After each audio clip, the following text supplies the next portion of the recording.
Buenas noches. ¿Qué seudónimo quieres que utilicemos al principio de la conversación? Pues Lali. Lali. Comienzo siempre la entrevista preguntando a mis invitados la relación con el mar. Esta gata parda, ¿qué relación tiene con el Buah. mar? Toda, absolutamente toda.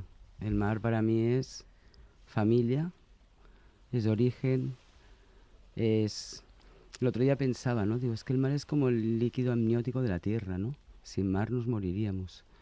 Y me gustan todos los mares, todos los océanos, pero yo me he criado en el Mediterráneo Norte. Y entonces para mí es... ahora vengo de allí, he estado unos días ahí por suerte, y para mí es sanador el mar.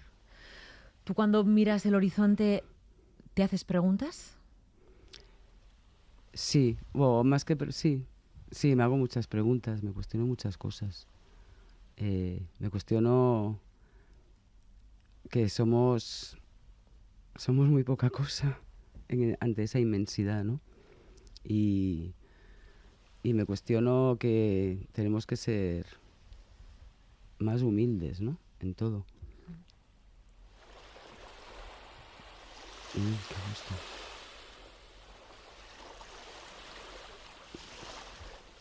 Vamos a irnos a tu casa de la infancia. Muy. Si hubiera una caja llena de fotografías en esa casa, dime cuál sería la más antigua de tu bisabuelo, de Bueno, quién. la más antigua es de mi tatarabuelo, que fue el que, junto con el señor Matutano, trabajaron en una fábrica, cultivaban patatas. Entonces se les ocurrió cortarlas así finitas, freírlas y venderlas. Y a la larga eso fueron las patatas Matutano. ¿Tu Entonces tatarabuelo? ¿Tu sí, pero tatarabuelo siempre me hizo? lamento de que podría ser la heredera Matutano y no lo soy. Porque Tu sí, abuelo tuvo y con otro tenemos, socio y la la foto, idea de hacer sí. patatas fritas Es que además en Matutano. casa hay una caja de las fotografías. Mi padre hacía muchas fotos, en la familia había muchas fotos, tanto por parte de padre como de madre, ¿no? Pero por la parte de madre, por la parte de padre, perdón, la primera es el tatarabuelo Matutano, le llamamos el Matutano, pero no sé, en la fábrica con todos los trabajadores y con su socio, que en realidad era el señor Matutano, el que luego se quedó con eso, porque luego mi tatarabuelo se separó y digo que qué pena, ¿no? Porque mi sueño siempre ha sido ser una rica heredera. Bueno, y cada vez que comes una patata Matutano, lo pensarás. Yo No podría como. estar, no comes, Casi te has intento no comer. Bueno, algunas revelado. veces sí, porque me encantan las rayaditas esas. Pienso, podría ser, ¿no? Podría tener yo acciones de la Matutano en estos momentos. Una rica heredera. Una rica heredera. Siempre he soñado con eso, ¿no? Porque siempre he estado como a punto, ¿no? Con las Matutano. Luego con mi abuelo, que también... Mi padre era de la burguesía de Barcelona y mi madre era una payesa de Lampurdán, ¿vale? Que bajó a Barcelona a estudiar peluquería porque después de la posguerra y la miseria que había en esos momentos en el campo, pues ella no lo pudo soportar, ni lo puede soportar ahora, ¿no? El campo. Pero bueno, cuando la guerra todo se fue a tomar por saco. Entonces mi abuelo tenía un hotel en las Ramblas, que es el Hotel Oriente, que estaba bajando a la derecha, que este sí que me toca el corazón cada vez que bajo. Digo, pensar que podría ser la heredera del Hotel Oriente. Tenían zapaterías en la calle del Call, y no sé dónde, por la calle Montaner. Pero mi abuelo se largó a Venezuela. Se fue a Venezuela, abandonó a su mujer, a mi abuela y a mi padre. Y entonces nada, se lo jugó todo en el póker, parece ser. Y nada, me he quedado sin Matutano, sin hoteles. Siempre a punto de ser una rica heredera y eso no acaba de cumplirse. No, pero bueno. Vale, esa es la foto más antigua. ¿Y la foto más bonita? ¿De mi vida? De esa caja, de Ah, esa de caja esa de la caja. infancia, sí. La más bonita, bueno, hay muchas muy bonitas, ¿no? Pero la que recuerdo con mucho y me viene mucho a la memoria es una que nos hizo mi padre a mi hermana y a mí con mi primera cámara, que yo le estoy haciendo la foto en, en la diagonal. ¿Y qué? ¿Cómo salís? Pues salimos yo intentando enfocar muy bien y ella está, bueno, posando ante mí y mi madre está un poquito más atrás, pero a la que se ve más es a mi madre en realidad, ¿no? Y bueno, mi padre hizo la foto de mi primera foto, ¿no? Y eso para mí siempre, y esa foto le tengo mucho cariño, ¿no? Pero bueno, es que hay muchísimas. Mi padre no paraba de hacer fotos. Y hay tantas, tantas, tantas que les tengo mucho cariño. Por ejemplo, las del mar, ¿no? Las de San Feliu, las del mar, cuando estábamos todo el día dentro del agua, cuando estábamos siempre en el mar. De esas hay muchísimas. Hay una que estoy con mi padre que me está así abrazando, cogiéndome la cara y que es muy bonita también. Le tengo mucho cariño a esa foto. Vale, vámonos a un día en el que esta gata parda, Lali, se planta no sé dónde y dice, hola, soy Ramón. Sí. 11 años. Sí. Bueno, es que yo era muy Ramón. En realidad mi apodo podría ser Ramón también. Sí, hacían una cosa por televisión que era un concurso, que creo que era un millón para el mejor o algo así, que no sé, tenían que hacer cosas, ¿no? Entonces una de las programas tenían que rodar un corto los concursantes. Y entonces convocaron un casting de niños solo, no sé por qué, fíjate ya tan pronto, ¿no? Solo niños. Sí. Bueno, entonces, bueno, yo era muy chico, aún no tenía tetas.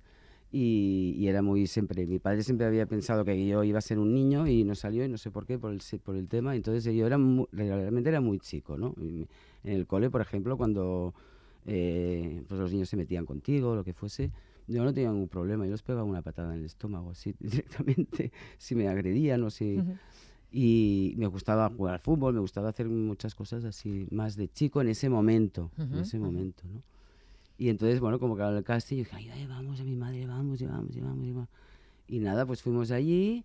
Y o sea, un casting para niños y tú, siendo niña, te presentas en el casting. Sí, pero yo parecía un niño. ¿Y llevas el pelo corto? cortito, sí. Entonces llevaba el pelo cortito, así me rizado, tenía así como cara de niño, era un poco así. Y iba así como viste de niño. Entonces, bueno, pues sí, me admitieron, no sé, no pidieron carnet de identidad o lo que fuese, no tengo ni idea, porque entonces tampoco era todo más. Y sí, entonces se trataba de estar una semana en el Tibidabo, mientras los protagonistas les pasaban cosas, que no sé lo que era, tú esperabas para hacer figuración, pues para salir, la salida de la Casa del Terror, por ejemplo, ¿no? Que salían más gente, o la Montaña Rusa tal, y mientras esperabas para rodar, pues te daban vales podías subir las atracciones todas. Entonces fue una semana deliciosa. Hasta que un día en la Noria uno me dice... Tú no eres un niño, ¿eh? Tú eres una niña, tú eres un niño. Que no, que soy un niño, tal. No sé exactamente lo que pasó después, pero bueno, rodamos la escena de la salida de la Casa del Terror con mi madre y estuve una semana en el Tibidabo pasándomelo bomba. ¿Y esa fue tu primera experiencia delante de una cámara de cine? Pues yo creía que era la primera, pero resulta que me he enterado por IMDb que mi primera experiencia, que yo pensé, digo, pero claro, IMDb no se equivoca, y ya lo he estado...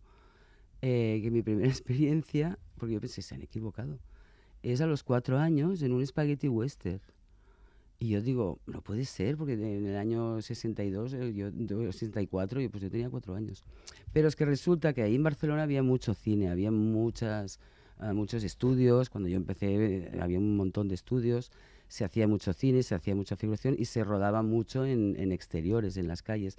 Y es verdad que en mi barrio venían bastante a rodar en una plaza que había allí.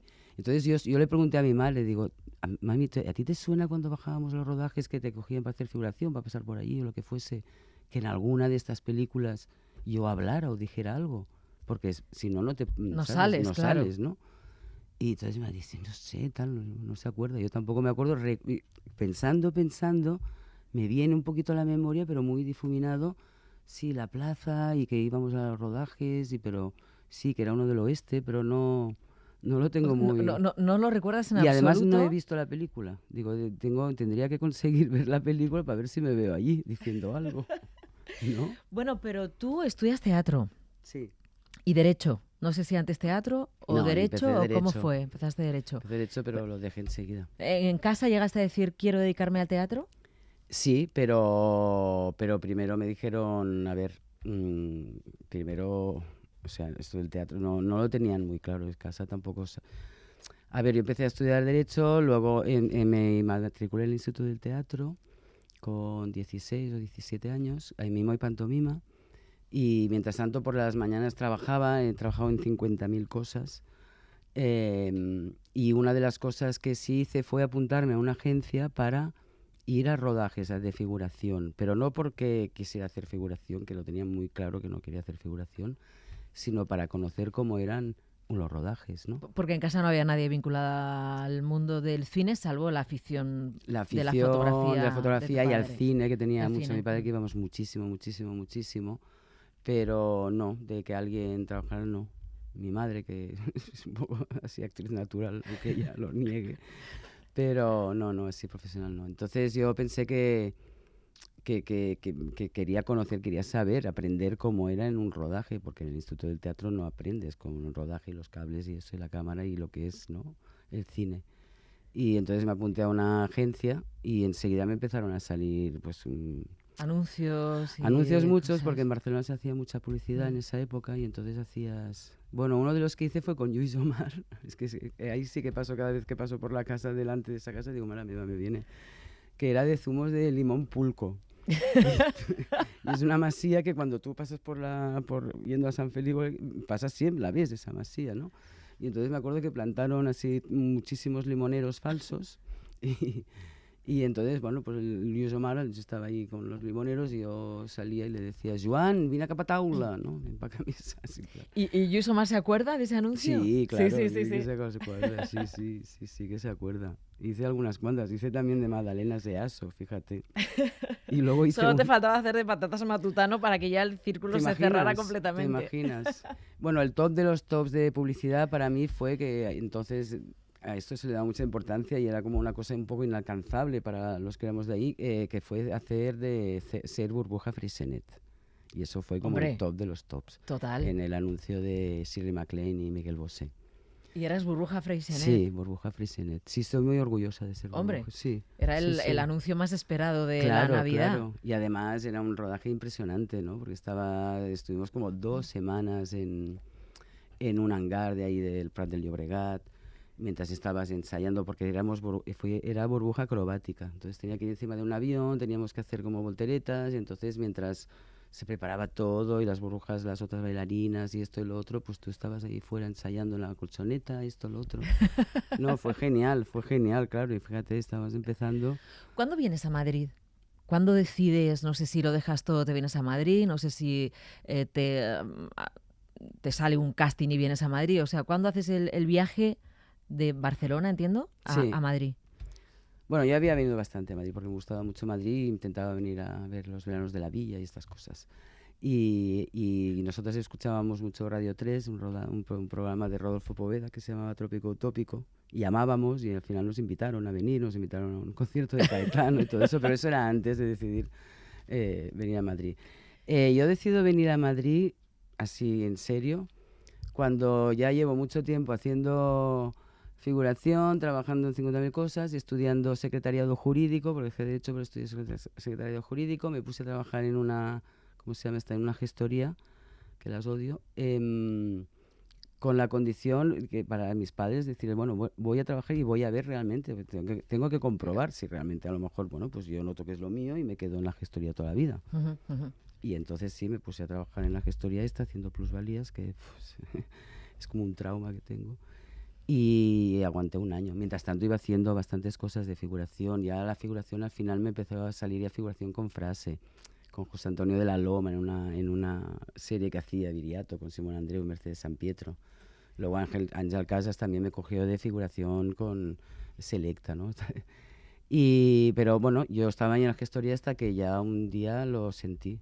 O sea, yo sentí que yo no podía estar toda la vida entrando por esa puerta y sentándome en esa silla haciendo plusvalías. Que te ahogabas. Sí, me sentía como si tuviera el culo así de grande de estar sentada toda la vida en la silla. Y entonces fue cuando planteé en casa, digo, mira, voy a probar porque no es una afición, no está siendo una afición, para mí está siendo un aprendizaje y estoy como aprendiendo un oficio, no sé por qué. Entonces tengo que comprobar si realmente, si lo estoy aprendiendo, será por algo, si llego a algo o simplemente es una afición. Y entonces, nada, pues mi padre, no, pero ¿cómo vas a dejar la gestoría? Un sueldo fijo, chico, al mes, tal, ya sabes. Y digo, bueno, no, pues voy a probarlo. Y entonces, sí, vale, sí, vine a Madrid, pero no pasó mucha cosa. Volví, entonces ya hice mi primera peli de actriz, que fue Últimas tardes con Teresa. Sí. Y ahí el productor Pepón Corominas y Jordi Cadena y Vigas Luna y todos que eran muy... Me animaron muchísimo. Te tienes que ir a Madrid, tienes que ir a Madrid, tienes que ir a Madrid, ¿no? Y ahí fue cuando dije, bueno, digo, pues voy a Madrid, voy con una lista de productoras y voy a probar. Y si no pasa nada en 2 años, pues me vuelvo y a ver lo que hago. Y eso hice. ¿Y empezaron a pasar cosas? Claro, llegué y me acuerdo que me fui a no sé cuántas productoras. Era muy ingenua, pero mucho. ¿Por qué lo dices? Porque la primera productora que fui fue la de Berlanga, me acuerdo. Y entonces, bueno, PC, Berlanga. Fui a otra, PC, tal, ¿no? Me voy a llamar a mi madre al cabo de 2 o 3 productoras. Y la llamo desde una cabina y dice, bueno, ¿qué tal? ¿Cómo ha ido? Y digo, bien, muy majos todos y tal. Digo, pero fíjate, todos son del Partido Comunista, tú. ¿Sabes? Porque... Pero fíjate qué ingenuidad. O sea, no, era producciones cinematográficas. Sí. Y yo pensaba que era Partido Comunista. Digo, bueno, pues todos me había caído. Claro, porque PC, ¿no? Todas claro, ponían PC. Producciones cinematográficas. Y yo pensaba, digo, mira, todos son del PC. Digo, bueno, pues no pasa nada, ¿no? Pero que me sorprendió un poquillo, ¿no? Pero no, luego a la tarde ya lo descubrí a los siguientes castings. Qué bueno. Oye, voy a ponerte un sonido que es la rompida de la hora de Calanda, Wow. pero llévame a cuando ves a Buñuel. ¿Tú viste a Buñuel en Calanda? ¿A Buñuel en persona? Sí, no. Yo no. Ah, no, pensé que habías estado. Yo he estado haciendo la rompida sí, este año. lo sé. Pero ¿tú no viste la rompida de Buñuel? Bueno, la he visto, pero no, o sea, no físicamente persona, no. físicamente. Sí, físicamente. Vale. Tengo muy grabada la imagen, ¿no? del periódico que salió que con él ahí, sí. ¿Y por qué te impactó eso que lo has dicho muchas veces, que es como algo que te llama la atención de tu adolescencia, ver a Buñuel con la rompida? ¿Porque pensaste, un día la hago yo? No, nunca en la vida. Nunca en la vida pensé que iba a hacer yo la rompida, para nada.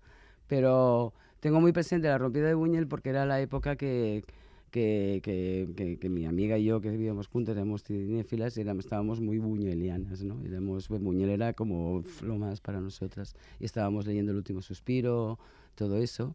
Y siempre me quedó muy grabado. Luego cuando Carlos fue... Sí, ¿no? que tú no estabas, ¿no? No, yo no fui, no podía ir. Y claro, me dijo, es que es impresionante. Luego también de verlo, ¿no? Claro, de verlo, claro, ¿no? Piensas, ostras, esto, ¿no? A mí, normalmente, tanta masa y tanta gente, eso me asusta un poco, ¿no?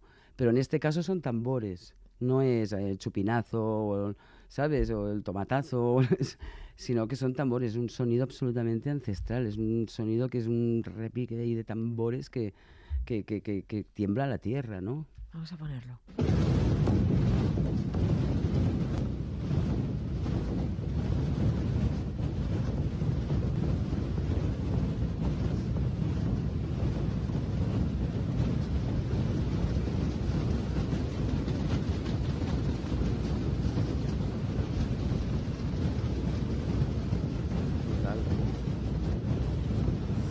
Bueno, ¿por qué Eulalia Ramón se ha puesto Lali de seudónimo?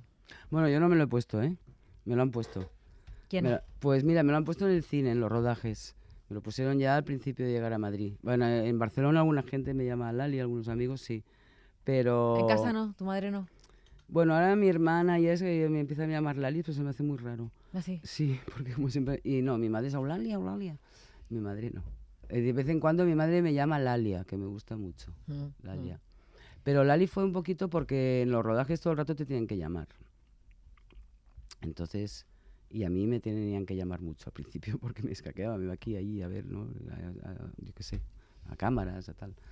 Y entonces, Eulalia, al final ya Lali. No, Lali es más fácil y Lali es más fácil. Has citado a Carlos Saura. Llévame a cuando le conoces, fíjate, es curioso, en la peli Dispara, sí. Que luego se ha unido tanto la cámara. Sí, totalmente. ¿No? Sí. Vale, cuando vas a hacer un casting, Dispara. Él está allí, ¿y qué? Voy a hacer un casting, yo estaba entonces en la Compañía Nacional de Teatro Clásico con Pilar Miró, que estábamos haciendo una función, la verdad sospechosa, muy fantástica además. Y bueno, faltaba un poquito para terminar la temporada y eso. Y entonces me llamó el hijo de José Luis López Vázquez, me dice, que es igual que él, por cierto, Sí, cuando hablas con él, Y cuando es como hablas ver a también, su padre, sí, sí, sí. cuando, ¿verdad? Y me dice, oye, que estás ahora, que necesita un personaje y tal y cual. Y digo, hombre, digo, pues pásate, te puedes pasar. Y dice, vale, pues perfecto, voy allí con mi book, porque entonces ibas con el book aún grande, las fotos ahí, todo el rollo ese. Y entonces nada, pues iba un poco nerviosa porque digo, usted, Saura, a mí yo, la verdad es que cuando vi Deprisa, sobre todo dije, joder, este tío lo quiero conocer, Ujú, ¿sabes? ujú. Sobre todo esa, también anteriores, Mamá cumple 100 años, por ejemplo, es una película que a mí me tocó muchísimo, ¿no? Y es una de mis preferidas de Carlos, ¿no? Y nada, fui allí, pero no, bueno, pues nada, él estaba sentado detrás de un despacho que le habían puesto, con un cartón, con una foto de Antoñito de Banderas y otra de Francesca Neri, y estaba ahí dibujando y tal. Y dice, ah, bueno, qué bien, pues yo ahora estoy montando, porque acababa de rodar maratón de las Olimpiadas y había hecho la ceremonia también de inauguración y eso, y estaba muy, muy obsesionado con eso. Y entonces, nada, pues he estado yo en Barcelona, es de Barcelona, qué bien, tal, y la Fura dels Baus, y sí, qué mago, así, pues yo empecé con ellos y tal, no sé qué. Entonces estuvimos hablando de las Olimpiadas, de qué me parecía no sé qué, no sé cuántos, y bueno, al final digo, bueno, pues, dice, bueno, pues mira, yo tengo este guión, tú te lo lees, y si te gusta, pues lo haces. Y yo pensé, digo, joder, pues que me esté diciendo esto ahora, digo, bueno, pues ya no hace falta, bueno, me lo voy a leer. Sí. Y si me gusta ya te lo diré, claro. Y entonces dice, bueno, tenemos que poner una foto ya en el cartón y tal, ¿no? Entonces me decía, es que es una pena, no pongo esta que me gusta muchísimo porque esta es muy guapa y los italianos, que son los coproductores, y igual dicen que no, porque es Francesca Neri es la que tiene que ser guapa en esta Era la película, ¿no? prota. Es la prota. Y entonces, nada, cogí una foto que estaba así como más sencillica y tal, ¿no? Porque como hacía de madre desgraciada, ¿no? Y nada, y me fui. Y me fui al día siguiente, pues llamé a José Luis y le dije, oye, pues nada, que me dijo que lo leyera y ya lo he leído y sí, Que lo claro, quiero no, hacer, claro, que no, bien, que no vas vale. a decir que no, ¿no? Claro. Mm. Y entonces, nada, nos unió la cámara, porque yo en esa época, él estaba saliendo, se estaba separando, yo no lo sabía, y yo también salía de una relación un poco complicada y estaba así como... Y entonces yo siempre iba en los rodajes, siempre he ido con mi cámara, con mi Canon AE1 que me Con tu trajo cámara colgando, entiendo Sí, que la sí, llevabas sí, colgando. sí, sí, claro. Y porque tengo muchas fotos de rodaje, me encantaba hacer fotos en los rodajes de equipo, de esto, de lo otro, y bueno, y que siempre he hecho fotos. Y me gustaba mucho, entonces yo me llevo mi cámara. Y estábamos rodando en una casita, en un montículo, por yo qué sé, por las afueras de Madrid, no me acuerdo exactamente dónde era. Una casita muy sencillita que se suponía que era mi casa. Y entonces, bueno, pues como había el campito ahí, yo también estaba un poco así, pues después de las tomas, mientras esperaba y tal, pues me tumbaba ahí un poquito en el campito, en la hierba, hacía fotos, tal. Él me veía, qué tal? Bien, bien, ah, ya esa cámara, no sé cuánto, sí, no sé qué. ¿Y qué objetivo llevas? Ah, pues esta está muy buena. Ya, de expertos, ya conversación de un poco de Bueno, sí, de expertos. fotografía, porque a él con la excusa de la fotografía entraba donde fuese. Y nada, entonces nada, rodamos la escena ese día, al día siguiente vuelvo y entonces me dice, ¿puedes venir un momentito? Digo, sí, sí. Y entonces siempre muy delicado y súper respetuoso, tengo que decir, porque Carlos era increíble, sobre todo en los rodajes. Y me dice, mira, es que he montado un poquito la escena que hicimos ayer y para que la vieras un poco, ¿no? Bueno, esta fue la excusa, claro. Luego y le había puesto música. Bueno, le he puesto música que no es la que va a ir, le puso la canción Terra de Caetano Veloso, que a mí me encantaba. Y claro, yo digo, estaba fascinada porque era la primera vez que un director además venía con el monitor, porque él fue de los primeros Enseñarte. en utilizar monitor, a enseñarme para que viera y tal, y con la canción y eso, digo, caray. Y bueno, pues yo qué sé, nos fuimos como enamorando, me parece, así en silencio, ¿no? Y no sé, pues yo creo que él estaba en un momento de su vida muy especial, que salía de una fase y de un matrimonio así un poquito que tampoco le había ido muy bien, lo que fuese, da igual. Y yo también salía y fue un momento que, pues mira, nos unió muchísimo. Yo siempre lo digo y ahora desde que ha muerto lo digo más porque lo hablamos mucho los últimos meses. Y tuvimos... Y ahora Cayetano, Terra. Era terra, Fala, fala. terra. As tais fotografias em que apareces inteira, porém lá não estavas nua, e sim coberta de nuvens. Terra, Qué bonito. terra, por mais distante, o errante navegante, quem jamais. ¿Qué decías de que hablabais mucho de eso, que os fuisteis enamorando y que esto lo hablabais mucho? Al final, no, realmente que nos fuimos enamorando. Tuvimos como una conexión, Carlos y yo creo que lo que nos unió fue el espíritu de libertad que tanto él tenía como yo tengo y el sentido de la independencia, ¿vale? Porque también éramos muy conscientes que había una diferencia de edad. Hay una cosa que él escribe en el libro, en Casi unas memorias, voy a leer para los oyentes. Tú, por supuesto, conoces que él ha escrito esto. Dice, ella es cálida y afectuosa, duerme enrollada en mi cuerpo. Nunca me he lamentado del paso de los años, que no me han hecho más sabio, ni más fuerte, ni tan siquiera más cínico. Ahora me gustaría iniciar una nueva vida con Lali y lamento no tener 10 años menos, no haberla conocido antes. Sí. Y últimamente se lamentaba mucho de eso. Qué pena que no nos hemos conocido antes. Qué pena que yo no fuera más joven. En ese momento tampoco se notaba tanto, porque fíjate, es que él tenía la edad que yo tengo ahora. O sea, yo ahora digo, tengo la edad que él tenía cuando yo tenía 34 años. Es un momento en el que, ¿sabes? Está bastante estabilizado. Aparte que Carlos era un tipo que no era nada fotogénico, pero al natural era súper atractivo. Tenía un cuerpo fantástico, fibroso, alto, delgado. Y luego, como era él, sobre todo, ¿no? Sí, dices que él siempre estaba jugando. Siempre. Que a él le encantaba, que era como si fuera un niño jugando en el recreo. Siempre, sí. Yo cuanto más lo veía, cuanto más él me contaba, cuanto más veía que ese trauma, ¿no? Pues supongo que tenía, como todos los niños de la guerra, de haber pasado eso, y cuando te haces mayor aún lo sientes más, ¿no? Entonces yo creo que Carlos, cuando en el momento que pudo disponer de jugar de lo que él le gustaba, o sea, su vida era el recreo. Era un recreo, pero un recreo con muchas actividades, ¿sabes?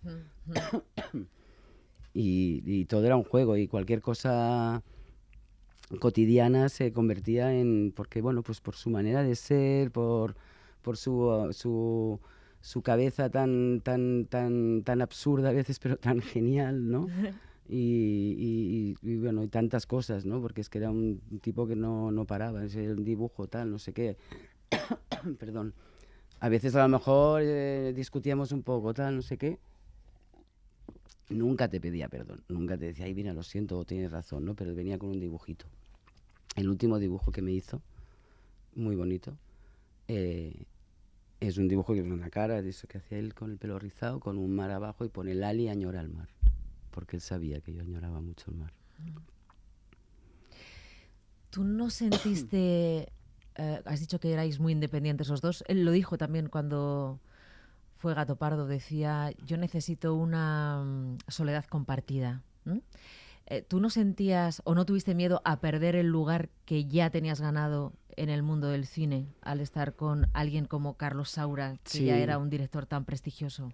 Claro, es que estar con una persona totémica, o como un faro, ¿no? Carlos era como un faro, ¿no? Porque era de totémico y luego con mucha luz, por supuesto. Pues mira, yo eso al principio ni lo pensé, ni caí en ello, porque yo cuando conocí a Carlos llevaba 10 años trabajando muchísimo, continué trabajando, y desde el principio tuve muy claro que yo tenía ya mi sitio y que iba a seguir conservándolo. No pensé en eso hasta que al cabo de un tiempo sí, alguien me hizo ver, pero tú no sabes que estar con una persona así, tan tal, ¿no? Y bueno, yo creo que fue una cosa más de fuera, del exterior, de la gente, de prejuicios, ¿no? Que pudieran suceder, pero yo he sentido que en estos 30 años jamás he perdido mi sitio ni mi independencia en todos los sentidos, y él tampoco, y aparte él ha estado de acuerdo y en ese sentido me ha apoyado muchísimo, y lo he hecho así. Yo he seguido haciendo lo que tenía que hacer, porque era una de las cosas que le decía, por ejemplo, no hace poco, que decía, digo, Carlos, tú ya has vivido los 60, y yo los tengo que vivir. Y él, aunque le costara un poco, porque le hubiera gustado, porque al final le decía, es que a ti lo que te gustaría es que yo tuviera 80 años como tú, claro, ¿sabes? Porque a veces me decía, no, es que claro, ya estamos a nuestra edad. Digo, ¿cómo que a nuestra edad? Digo, será tu edad, ¿no? ¿Sabes? Es que fíjate, estuvisteis 30 años juntos y os llevabais 30 años. Fíjate, Sí, 30 o 20. O lo que fuera, sí, vamos, pero sí, más o menos, sí. más o menos. Sí, sí, sí. O sea, es Bueno, una vida entera, 30 años. Para mí es la mitad de mi vida. Mm. Para mí es la mitad de mi vida. Y para él también mucha vida, porque la primera vez que estaba, de las 4 mujeres que ha tenido, o sea, lo máximo que estuvo fue 12 años, creo. O 11 con la Pérez, con Mercedes. ¿Y le echas de menos ahora o lo teníais súper asumido? No, yo lo echo mucho de menos. No lo tenía nada asumido. No lo tenía nada asumido. Cuando hace un año empezó ya por tozudo, porque él tuvo una neumonía bastante impactante hace 10 años y estuvo en la UCI y tal. Me acuerdo que íbamos a verle, hizo unos dibujos tremendos de allí. Entonces iba a verle, ¿no? Por la tarde, ¿no? Y estaba con un al lado que estaba así, más joven tal, y otro delante que estaba el pobre hecho polvo, ¿no? Y me decía, este de al lado, La Palma esta noche. Digo, joder, Carlos, no digas eso porque, pobrecillo, está fatal. Y sí, La Palma esa noche, ¿no? Y de neumonía también, y era mucho más joven, entonces ahí sí que nos habíamos mentalizado porque pensamos, no sale, claro, si muere de al lado, claro, de al lo lado mismo, que tiene me 60 puede tocar, de lo mismo, claro. ¿no? Pero salió y a partir de ahí pues iba a sus revisiones cada año, esto y lo otro, hasta que un día decidió que ya no quería ir más al médico, que ya estaba hasta las narices, como le habían dicho además que sobre todo evitara los viajes transatlánticos, etcétera, etcétera, y entonces ahí se puso a viajar transatlánticamente mucho tiempo. No iba al médico, si le cogía un poquito de infección de pulmonar se tomaba un antibiótico, da igual cualquiera, y nada, y no quería, le pedíamos él no quería, digo, bueno, pues mira tú mismo, no, que si voy se me quedan, y no fue. Y entonces, claro, ya hace un año tuvo una reinfección de pulmón y es que, claro, de tantos años tenía el pulmón ultra infectado, o sea, tenía muy poca capacidad ya, ¿no? Eso fue realmente lo que... Pero bueno, tampoco piensas, digo, bueno, pues antibiótico tal, ingresan, no sé qué, pero yo hasta el último mes, porque además yo le decía, tenía una película ahora para hacer, es que tenía tantas cosas para hacer que digo, podía haber esperado 2 añitos más o algo así. Tenía una película para hacer en Barcelona sobre la vida de Montserrat Caballé, en catalán, que le habían dado subvención y todo, la Generalitat. Y ya la tenía así ya muy en mente, yo iba a hacer algo también. Y yo le decía, digo, mira, Carlos, como John Huston. O sea, John Huston, sus 2 últimas películas fantásticas, las hizo ahí en la silla y con el oxígeno, ¿no? Pues ya está, pasa nada.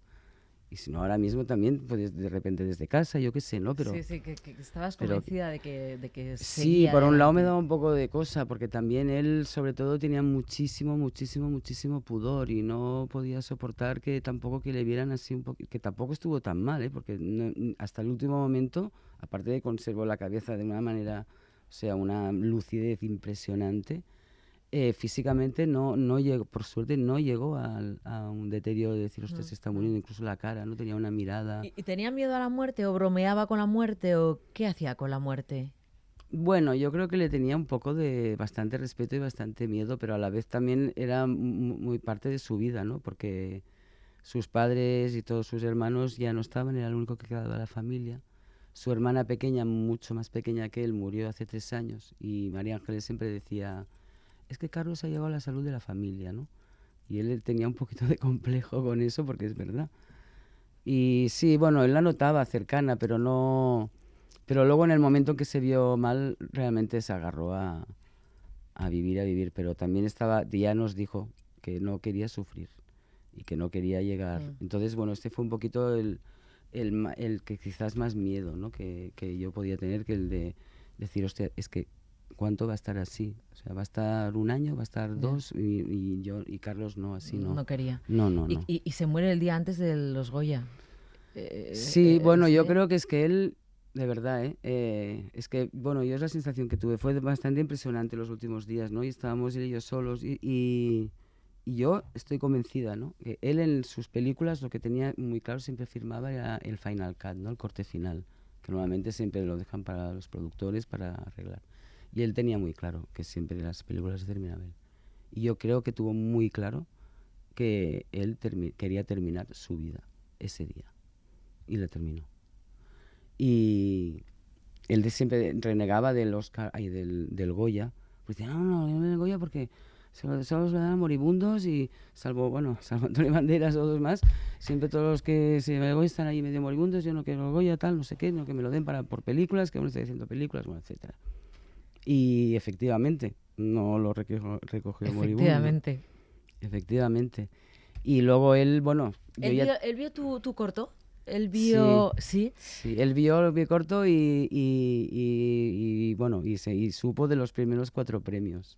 Y estaba muy contento. ¿Cuentas divinas? Cuentas divinas. La verdad es que el cortometraje está muy, muy bien. Multipremiado. Sí. Multipremiado. No, una barbaridad. A él le dijiste, voy a dirigir, vuestra hija produce, pero a él le dijiste, Carlos, voy a dirigir. Sí, bueno, es que él hace años que siempre decía, no, pero tú te dirigirías muy bien, pero dirige algo, tal, no sé qué, escribe algo, dirígelo, tal. Digo, bueno, ya veré, porque tampoco... O sea, sí me apetecía muchísimo, ¿no? Porque cada vez también me cuesta más estar delante de las cámaras. También la edad tiene un poco eso. También depende de cómo lo que hagas y cómo vayan las cosas. Es muy complicado. O sea, es bastante complicado, ¿no? Para que tengo, para lo que hay, y entonces ya no viene tan seguido el trabajo, ¿no? Pero a mí ya hacía mucho tiempo que, aparte de que me lo planteaba personalmente, ¿no? El hecho de no querer estar delante de tanta gente y de que me vieran y que me juzguen y todas esas cosas, ¿no? Pues es una cosa muy personal, pero es así, ¿no? Y bueno, a mí siempre me ha interesado mucho la parte técnica de los rodajes, ¿no? O sea, normalmente yo siempre estaba ahí con los eléctricos o con cámara o con tal, ¿sabes? Que no... Y entonces él me decía, pero dirige tal, no sé cuántos. Y en alguna película, en Goya en Burdeos y en esta de la última de México, del Rey de todo el mundo, pues algunas veces dirigí alguna escenita, ¿sabes? Así como cosas. Y había dirigido por talleres que había hecho en la universidad, en Londres, eso, que bueno, pues les hacía dirigir cortos y eso. Y entonces, bueno, pues esto no, es que esto yo no tenía intención, porque yo lo que no tenía era necesidad de contar, porque hay muchas personas que dirigen porque tienen necesidad de contar. De contar una historia. Una historia, ¿no? Que les haya pasado de ellos, o lo que sea, o de su vida. Pero yo no la tengo esa necesidad. O sea, yo tenía necesidad de rodar, pero no tanto de escribir un guión o de contar una historia. Aparte que, bueno, yo puedo escribir, pero yo no sé escribir bien guiones, ¿no? Y bueno, y entonces tengo una amiga, María Zaragoza, que es escritora, que ya ha publicado unos libros y que había escrito unos textos bastante y me iba mandando cosas para que yo hiciera, pues, una obra de teatro, pues, un tal. Entonces me mandó este monólogo, bueno, esta especie de monólogo. Sí, prácticamente un monólogo. Y entonces yo a la 3ª página dije, esto lo voy a dirigir. Vamos a escuchar un poquito de Cuentas divinas.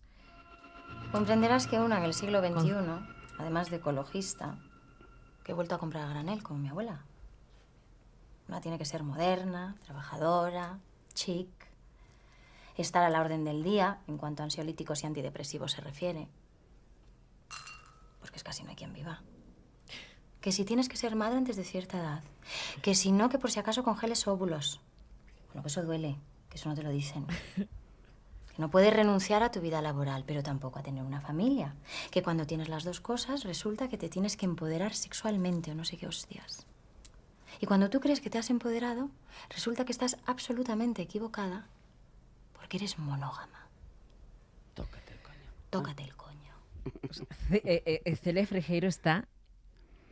Es que Celia está espléndida, está extraordinaria. Es una actriz que, bueno, yo cuando decidí, pues somos muy amigas, hemos trabajado bastante juntas, la he visto a ella, ella es una máquina, aparte de buenísima actriz. Y yo cuando decidí, cuando estaba en la 3ª página, que yo lo primero que pensé, yo al aprenderme todo esto, qué pereza. Digo, mira, esto lo puedo dirigir porque es un personaje, es un decorado, ¿sabes? Para yo probar si realmente he aprendido algo en estos 30 y pico años o 40 de hacer cine, sobre todo, ¿no? Y esto me permite, bueno, pues pequeñito me permite tocar todos los palos, ¿no? Y hacerlo todo y planificarlo y bueno, yo me lo tomé como una especie de trabajo de fin de carrera, la verdad. Estuve allí como 1 mes y medio planificando todo. Y bueno, en el momento que decidí de dirigirlo, también pensé automáticamente en Celia, o sea, fue al mismo tiempo. Porque la conozco muy bien, me apetecía mucho dirigirla, pero sobre todo sabía muy bien lo que no quería de ella. Y entonces eso fue una gran ventaja, ¿no? ¿Y qué lleváis? 20 y pico premios? 20 y pico premios. 20 y pico sí, premios. 23 o 24, ya he perdido la cuenta. Carlos lo vio, ¿no? Sí, Carlos lo vio, discutimos un poco, porque me decía, Sí, pero dice, bueno, porque no lo entiendo. Es muy feminista, este corto es muy feminista. Digo, no es feminista. Digo, bueno, tiene una parte que ella tal, Sí, pero no, que no sí vamos a desvelar porque es que es una claro, sorpresa claro, por buenísima. eso, no es muy sorprendente. Bueno, ¿no? se ha estrenado en Entonces, Sitges, quiero decir, ya que la gente sepa que sí, tiene pero una parte bueno, así un claro, poco pero no truculenta. puedo contarlo porque No. si no lo... Y me decía, claro, es que ahora no puedo contarlo. Porque no, porque, bueno, claro, no puedo contarlo, porque Pero si vamos, no que lo discutíais, desvelo. que él no estaba... Discutía un poquito porque él no estaba de acuerdo porque pensaba que el motivo de... Fíjate ahora, de si tal, dijeras, pues- oye, 23 premios o 25 llevamos. Sí, no, pero le gustó, me dice, muy bien y tal, pero bueno, no lo vio del todo, o sea, sí montado, pero me faltaban algunas cosas de mezclas y así. Eulalia, has dicho antes, bueno, hemos hablado de que te quedan, pues, 30 años por delante, te queda ¿Tú una vida crees? entera por delante. ¿Tú ¿Eso lo crees? piensas? Sí, lo pienso, pero No, no antes sé. has dicho, Carlos me conoció con mi edad. Con mi edad, sí, por eso, claro, y cuando pienso todo lo que ha hecho él desde que lo conocí hasta... O hasta todo lo hace- que te queda a ti, ¿no? Por Digo, pues- desarrollar. A veces lo piensas, dices, ahora voy a hacer muchísimas cosas. Sí, bueno, yo siempre he intentado hacer muchas cosas, siempre. Y aparte, Carlos era una persona que me motivaba muchísimo. Y me motivaba muchísimo a hacer cosas y tal. ¿Por qué no haces esto o lo otro? Mira qué bien dibujas, ¿por qué no dibujas más? ¿Por qué tal no sé cuánto? Las fotos, esto. Era un poco demasiado apabullante. Digo, Carlos, déjame un rato. Que yo voy más lenta, un poco a poco, ¿no? Pero sí, siempre me ha gustado, sí. Y bueno, ahora estoy en un momento un poco de impasse, ¿no? Mi vida ha hecho como, puff, ha explotado así. Y tengo que solucionar muchas cosas de Carlos, de que si hacemos, qué hacemos con su legado, que si intentamos hacer una especie de algo, de archivo, de fundación, de sitio con actividad, de residencia, no sé, todo esto es un poco complicado, ¿no? Entonces, bueno, pero bueno, yo ahora voy a rodar el segundo cortometraje, en la línea de Cuentas Divinas también, con la misma guionista, pero ampliando un poquito más con 3 personajes. Por supuesto está Celia, y voy a atreverme seguramente a hacer uno de los personajes también. Bueno, esto es una noticia que nos estás dando aquí en bueno, El Faro. Sí. Bueno, sí. ¿Y tenemos título o no? Agonía. Agonía. Agonía. Bueno, nos vamos a ir despidiendo. Te voy a poner música de Bach. Las variaciones. Hemos elegido esta. A ver, ¿dónde te lleva? Dime qué imágenes te vienen al escucharla. Joder.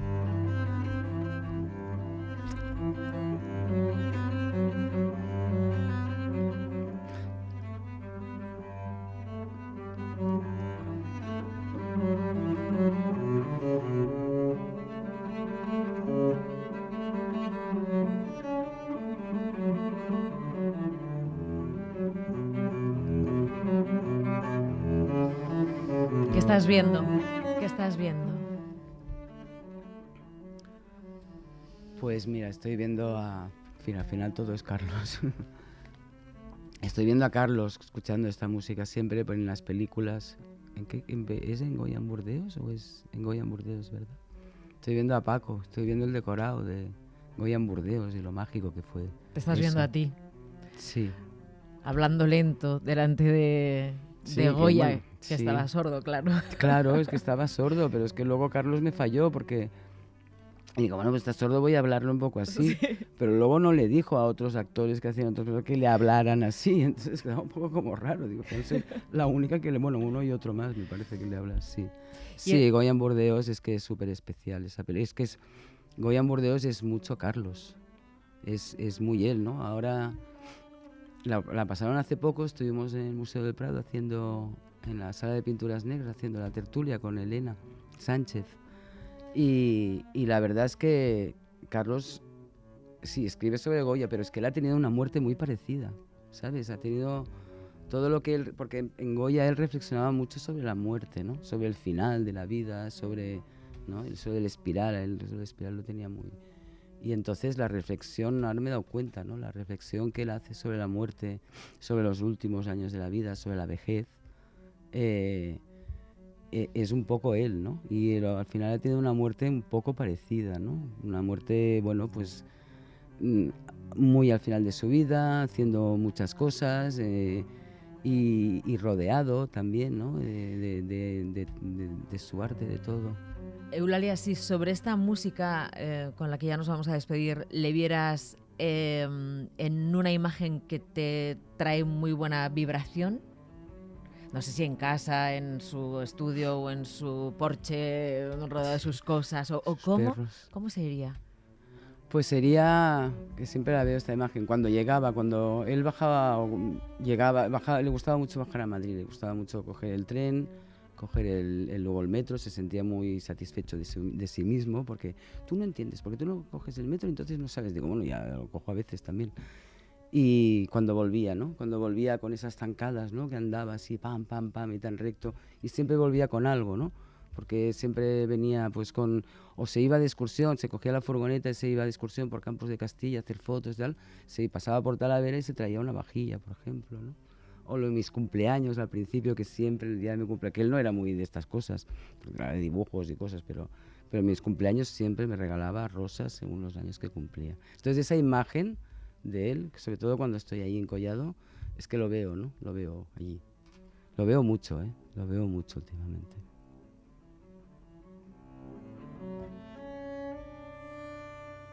¿No has cumplido años desde que él murió?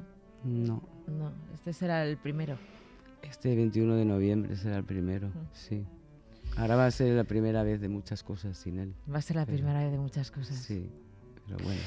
Eulalia Ramón, ha sido un gusto de conversación. Que vaya muy bien Agonía, igualmente. Que vaya muy bien este principio de muchas cosas. Sí, sí, sí. Que nos las vayas contando. Esperemos que sea un principio de muchas cosas y de larga vida, ¿no? Porque claro, cuando piensas todo lo que te queda, según vas cumpliendo, dices, sí, pero claro, de repente dices, bueno, no sé, que igual me muero mañana. Pero yo creo que no hay que pensar eso, ¿no? Hay que pensar en que hay pista libre y ya vamos a ver dónde llegamos, ¿no? Eso es. Muchas gracias por estar aquí. aquí. A vosotros, gracias.